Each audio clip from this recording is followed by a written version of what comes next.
சிறகடிக்க ஆசை சீரியலில் டுடே எபிசோடில் நம்ம ரோகிணி வந்து ரொம்பவே சந்தோஷமாக இருக்காங்க. மனோஜ் வந்து நம்ம கிறிஷை ஸ்கூல்ல இருந்து கூட்டிகிட்டு வந்தது அவர் கையால் அந்த கார்டை வாங்கினதுன்னு சொல்லி ரொம்பவே சந்தோஷமாக இருக்காங்க. இந்த பக்கம் ரவி இருந்துட்டு ட்ரிப்புக்கு போன எல்லா ட்ரெஸ்ஸையும் எடுத்து வச்சிட்ருக்காரு. அப்போ நம்ம நீத்துவோட டாப்ஸையும் எடுத்து வச்சிட்ருக்காரு.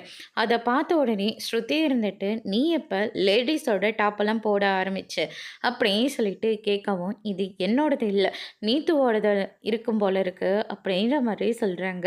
என்ன நீத்துவதா அப்படின்னு சொல்லிட்டு ஸ்ருதி ரொம்பவே ஷாக் ஆகுறாங்க. உடனடியா நீத்துக்கு வந்து ஃபோன் பண்றாங்க. யாருக்கு பண்ற அப்படின்னு சொல்லிட்டு ரவி வந்து கேட்கவும், வேற யாருக்கு? நீத்துக்கு தான் ஃபோன் பண்றேன். ஏய் இது எது தெரியாம வந்துருச்சு போல இருக்கு. அதுக்கு எதுக்கு அவங்களுக்கு ஃபோன் பண்ற அப்படின்னு சொல்லிட்டு கேட்கவும், வாயை மூடிட்டு சும்மாரு அப்படின்னு சொல்லிட்டு ஸ்ருதி இருந்துட்டு ஹாய் நீத்து எப்படி இருக்கீங்க? நல்லா இருக்கு. கோவாவோட ட்ரிப்பெல்லாம் எப்படி போச்சு? ரொம்ப நல்லா போச்சு. ஏன்னா நாங்கள் தானே வின் பண்ணோம் அப்படின்ற மாதிரி சொல்கிறாங்க. ரொம்ப சந்தோஷம். ஆமாம், உங்களோட ட்ரெஸ்ஸு ரவியோட பேக்கில் இருந்தது. ரவியோட ட்ரெஸ் ஏதாவது உங்ககிட்ட வந்திருக்கா அப்படின்னு சொல்லிட்டு கேட்கவும், சாரி ஸ்ருதி, வாஷ் பண்ணும்போது அவங்க மாற்றி கொடுத்துட்டாங்க போல இருக்கு. என்கிட்ட அப்படி எதுவுமே இல்லை. என்னோட தான் ரவிக்கிட்ட இருக்கும் போல இருக்குது. நீங்கள் எதுவும் தப்பாக எடுத்துக்காதீங்க. ஐயைய, நான் போய் எதுக்காக தப்பாக எடுத்துக்க போகிறேன்? இதெல்லாம் ஒரு விஷயமா அப்படின்னு சொல்லிட்டு ஸ்ருதி வந்து சொல்லிடுறாங்க. இவன் நல்லபடியாக கேட்குறாளா இல்லை நம்மள நக்கலாக பேசுகிறாரா ஒன்றுமே தெரிய மாட்டேந்தே அப்படின்னு சொல்லிட்டு இந்த பக்கம் நீத்து இருந்துட்டு ரொம்பவே அப்செட்டில் இருக்காங்க. அதுக்கு அடுத்து தான் வந்து பார்த்திங்கன்னா மனோஜ் வந்ததுக்கு அப்புறமா ரோகிணி வந்து மனோஜை ஹப் பண்ணுறாங்க. என்னாச்சு இவ்வளோ ரொமான்டிக் மூடில் இருக்க அப்படின்னு சொல்லிட்டு கேட்கவும், வேறு எதுக்கு, நீ ஏன் ஸ்கூலுக்கு போயிட்டு கிறிஷை கூட்டிக்கிட்டு உன் கையாலே கிஃப்ட்டும் வாங்கிட்டு வந்துட்டல, அதை நினச்சி தான் ரொம்ப சந்தோஷமாக இருக்குது. அவன் வாங்கினதுக்கு நீ எதுக்காக சந்தோஷப்படணும்? ஏன்னா நான் தானே கிறிஷோட அம்மா அப்படின்ற மாதிரி சொல்கிறாங்க. உடனே மனோஜ் இருந்துட்டு, என்ன கிறிஷோட அம்மா நீயா அப்படின்ற மாதிரி சொல்லிடுறாங்க. ஆமாம், நான் தான். என் பேர் கல்யாணி அப்படின்ற மாதிரி சொல்கிறாங்க. என்ன கல்யாணியா அப்படின்னு சொல்லிட்டு மனோஜ் வந்து ஷாக் ஆகுறாங்க. நீ தானே கிறிஷோட அப்பா அப்படின்ற மாதிரி சொன்ன உடனே இதை கேட்டோன்னே மனோஜ் இருந்துட்டு, எங்கே பாரு என்ன எதுக்காக கிறிஷோட அப்பாவா இருக்க சொல்கிற? எனக்கும் அவனுக்கும் என்ன சம்மந்தமாக இருக்குது? இங்கே பாரு, அப்பாவும் இல்லை அம்மாவும் இல்லை. இனிமேல் நீயும் உன் ஒய்ஃபும் தான் அவனுக்கு அப்பா அம்மாவும் இருக்கணும். அது மட்டும் இல்லை, நாளைக்கு கிறிஷை வந்து உன்னை நான் டேடின்னு சொல்லி கூப்பிட சொல்ல போகிறேன் அப்படின்ற மாதிரி சொல்கிறாங்க. அவன் எதுக்காக என்ன டேடின்னு சொல்லணும்? அவன் கஷ்டப்படக்கூடாதுல்ல. அவன் சின்ன பையன், அதனால தான். அப்படி இல்லாட்டி நடக்கிறதே வேற. உன்னால் என்ன பண்ண முடியும்? அவன் என்னை டேடின்னு சொல்லி கூப்பிட்டா 4 பேர் பார்த்தா கூட என்ன நினைப்பாங்க? ஏதோ எனக்கு குழந்தை இருக்குன்னு தானே நினச்சிட்டு இருப்பாங்க. அதெல்லாம் ஒன்றும் தேவையில்லை. அப்படியெல்லாம் கூப்பிடக்கூடாது. அடுத்தவங்க குழந்தைக்கெல்லாம் என்னால் அப்பனா இருக்க முடியாது அப்படின்ற மாதிரி சொல்கிறாங்க. அதுக்கு அடுத்து தான் வந்து பார்த்திங்கன்னா ரொம்பவே முறைச்சிட்ருக்காங்க. இங்கே பாரு, நான் சொன்னதை மட்டும் நீ கேட்கலையேன்னா அதுக்கப்புறம் உங்கள் அம்மாவோட ஆஸ்தி எடுத்துகிட்டு நான் சொன்ன மாதிரி தான் நீ போக வேண்டியதாக இருக்கும். இதேவே இன்னும் எத்தனை நாளைக்கு தான் சொல்லி மிரட்டலான் இருக்க? டேடின்னு தானே கூப்பிடணும், கூப்பிட்டுட்டு போட்டோம் அப்படின்ற மாதிரி மனோஜ் வந்து ஒத்துக்கிறாரு. அதுக்கடுத்து தான் ரோகிணி கண்ணை முடிச்சு பார்க்குறாங்க.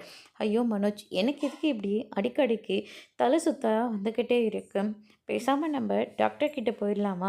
டாக்டர் கிட்டேயா? அதெல்லாம் ஒன்றும் வேண்டாம். உனக்கு எதுக்கு தலை சுத்தல் வருதுன்னு எனக்கே நல்லா தெரியும். வேண்டாம் ரோகிணி அப்படின்ற மாதிரி சொல்லிடுறாங்க. அதுக்கு அடுத்த நாள் வந்து பார்த்திங்கன்னா நம்ம முத்து இருந்துட்டு பணத்தெல்லாம் எண்ணி உண்டையில் போட்டுட்ருக்காங்க. அப்போ நம்ம விஜயா இருந்துட்டு ஒழுங்காக படித்து நல்ல வேலைக்கு போயிட்டு இருந்தா இந்த மாதிரி 50ஐயும் 100ஐயும் எண்ணிட்டுருக்கலாமா? 500ஐயும் 1000த்தையும் எண்ணிட்டுருக்க முடியும் அப்படின்ற மாதிரி சொல்லி இதெல்லாம் எப்போ சேர்த்து இவங்க எப்போ மாடியில் போய் ரூம் கட்ட போகிறது? ஒரு குடிசை கூட கட்ட முடியாது அப்படின்ற மாதிரி சொல்லிடுறாங்க. எங்கள் சொந்த பணத்தில் நாங்கள் குடிசை கட்டினாலையும் அது எனக்கு சந்தோஷம்தான் அப்படின்னு சொல்லிட்டு முத்து வந்து சொல்லிடுறாங்க. அதுக்கு அடுத்து தான் வந்து பார்த்திங்கன்னா நம்ம கிரிஷ் வராங்க. கிரிஷ் ரொம்ப நேரமாக ரோகிணியும் பார்த்துக்கிட்டே இருக்காங்க. கிரிஷ் வந்த உடனே கண்ணை அசைச்சு மனோஜை வந்து டேடின்னு சொல்லி கூப்பிடுன்ற மாதிரி சொல்லிடுறாங்க.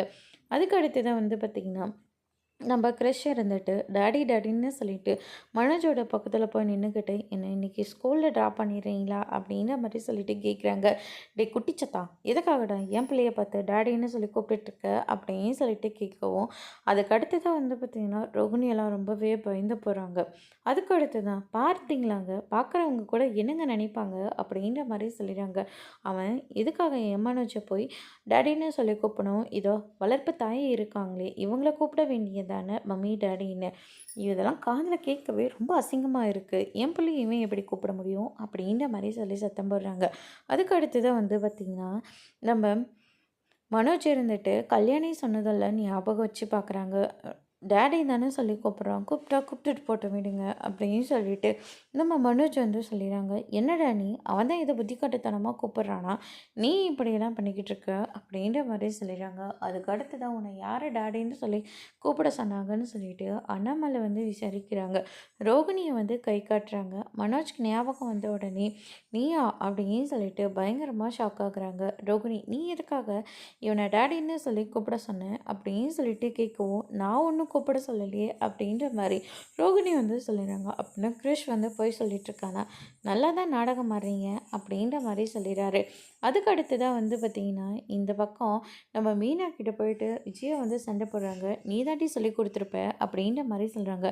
இந்த சொல்லி கொடுக்குறது போட்டு கொடுக்குறது இதெல்லாம் ஏன் வேலை கிடையாது அத்தை அப்படின்னு சொல்லிட்டு நம்ம மீனா வந்து ஒரு பக்கம் சொல்லிடுறாங்க. அதுக்கடுத்து தான் வந்து பார்த்திங்கன்னா நம்ம மனோஜ் இருந்துட்டு இது ரோகிணி இல்லை, ரோகிணி உடம்புக்குள்ளே வேறு ஒன்று இருக்குது, அதுதான் சொல்ல சொல்லியிருக்கு அப்படின்ற மாதிரி மனோஜ் வந்து சொல்லிடுறாங்க. அம்மா, நான் என்ன சொன்னாலும் உங்களுக்கு புரிய போகிறதில்ல, விடுங்கம்மா அப்படின்னு சொல்லிட்டு மனோஜ் இருந்துட்டு டேடின்னு தானே சொல்லி கூப்பிட்றான், காசாக பணமா கூப்பிட்டா கூப்பிட்டுட்டு போகிறான் அப்படின்ற மாதிரி மனோஜ் வந்து எதுவுமே பெருசாக எடுத்துக்கவே இல்லை. அதுக்கு அடுத்ததாக பார்க்குறவங்க கூட என்னடா நினைப்பாங்க, ஏன்டா இப்படியெல்லாம் நடந்துக்கிற அப்படின்னு சொல்லிட்டு விஜய் ஒரு பக்கம் கேள்வி கேட்கவும், அதுக்கு அடுத்ததாக அவனையும் பெருசாக எடுத்துக்கல.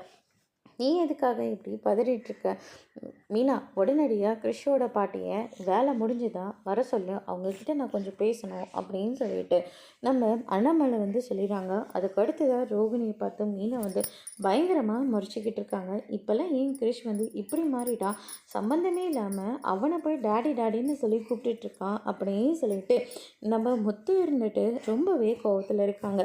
அதுக்கு அடுத்ததாக வந்து பார்த்திங்கன்னா ரொம்பவே கோவத்தோட நம்ம மீனா இருந்துட்டு ரோகிணி தேடிக்கிட்டு நேராக மகேஷோட வீட்டுக்கு போகிறாங்க. நடந்த எல்லா விஷயத்தையும் ரோகிணி சொன்னால் உள்ளே வாங்க மீனா அப்படின்னு சொல்லிட்டு நம்ம மகேஷ் வந்து உள்ளே கூப்பிட்டுட்டு போகிறாங்க. நான் கூட உன்னை என்னமோ நினச்சேன், பாவமாக இருந்துச்சு நீ சொல்கிற போது உன் வாழ்க்கையை பற்றி. ஆனால் நீ என்னடனா ரோகிணியோட உடம்புக்குள்ளே கல்யாணி வந்த கணக்கா நீ உன் புருஷனை இப்படி பேய் வேஷம் போட்டு ஏமாத்திட்டுருக்க, இதெல்லாம் உனக்கு தேவையா? நான் கூட நீ உண்மையை சொல்லிடுவியோன்னு நினச்சேன். ஆனால் இப்படி எல்லாரையும் ஏமாத்திட்டுருக்க, உனக்கு மட்டும் இப்படி தான் இந்த பொய் சொல்கிற எண்ணெல்லாம் வந்துட்டுருக்கோ அப்படின்னு சொல்லிட்டு மீனா வந்து ரொம்பவே கோவப்படுறாங்க. என்னை என்ன மீனா பண்ண சொல்கிறீங்க, எதுக்கு எடுத்தாலும் என்னை திட்டிக்கிட்டே இருக்கீங்க, எனக்கு வேறு வழி தெரியல அப்படின்ற மாதிரி நம்ம ரோகிணி வந்து சொல்லிடுறாங்க. அதோட இன்றைக்கான எபிசோட் முடிச்சிருக்காங்க. இனி சிறுகடைக்கு ஆசையில் அடுத்தடுத்து என்னெல்லாம் நடக்க போகுதுன்றதை வெயிட் பண்ணி பார்க்கலாம். தேங்க்யூ.